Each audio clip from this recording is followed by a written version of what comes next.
What would you say is the first one that you would have on your list? Well, I think the number one is really just lack of a strategic exit plan, right?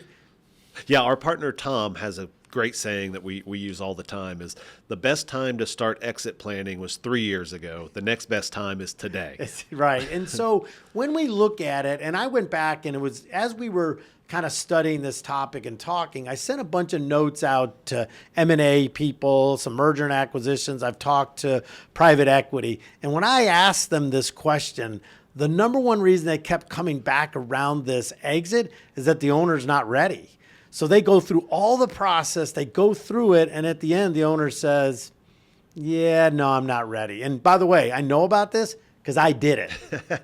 Yeah, and I think one of the biggest benefits of having a strategic exit plan is going through the planning process. It just helps you become very clear and intentional about what you're doing, but it gives you that confidence and control. You always say, will you be ready when the phone rings? Yeah. Having that plan just gives you an extra boost of confidence and clarity so you can have those conversations if and when they happen. Yeah, I think as an owner in a business, you have to be ready and you have to answer, like that question is, will you be ready? Like when that phone rings, and I'll never forget, like hanging out with a buddy of mine. We were actually at his lake riding in his boat, and he looks at me and says, have you ever considered selling your business?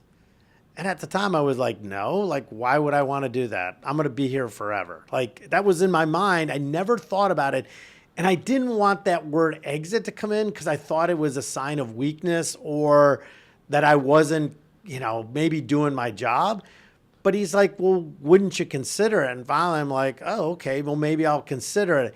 No sooner than a month after we had that conversation, my phone rang and a friend came up and he said, hey, would you consider selling your business?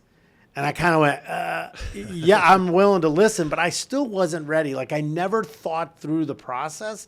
And so when it really came down to the letter of intent, I wasn't ready to sell because I hadn't thought through the plan. Yeah, and we all know plans change. Just because you have a plan, it's going to change 100 times, right? Yeah. But the value in a plan is the planning process, and that's where a lot of owners fall short just because they're busy. They're running a business. They'll say they don't have time to do this, and that's to me one of the biggest mistakes you can say is I don't have time to plan for this. Yeah, I also think sometimes, and maybe in my own psyche, is when we think about exiting, we think it's a sign of weakness. Like there's a reason, like we can't win, when in actuality, it's a sign of strength. And so to me, that was one of the things that I love digging into this was by design. Like why do we talk about by design is even in a healthy business, if you're even thinking about exiting, it's going to make you a better, stronger business to run. Yeah. And let me ask you something, Marty, because Yeah. I've always wanted to ask you this and I'm going to do it on camera. Is part of it also you feel like you're letting your employees down?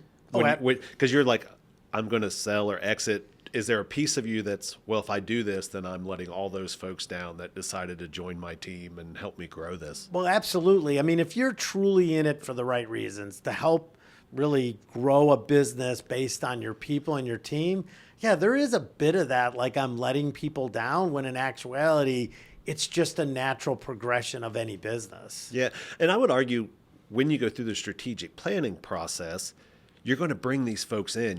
They're going to be on the same page. So you're almost helping to eliminate some of that guilt because everyone's in on it. They kind of know what the plan is. They're part of it. Maybe they'll even reap some of the rewards if and when it happens. And so it's an interesting, I just always wanted to ask you that. I want to say one other thing is, well, we always think about that. What's actually wrong about it is it says we think we're the hero of the story. Like these people can't live without me. Look how great I am. I'm doing all this stuff. And quite frankly, when you start thinking like that, it's kind of selfish.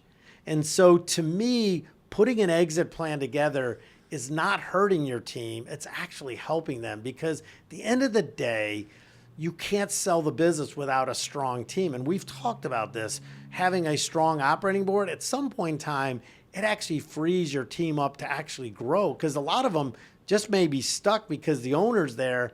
They can't grow any further and they're going to be stuck there.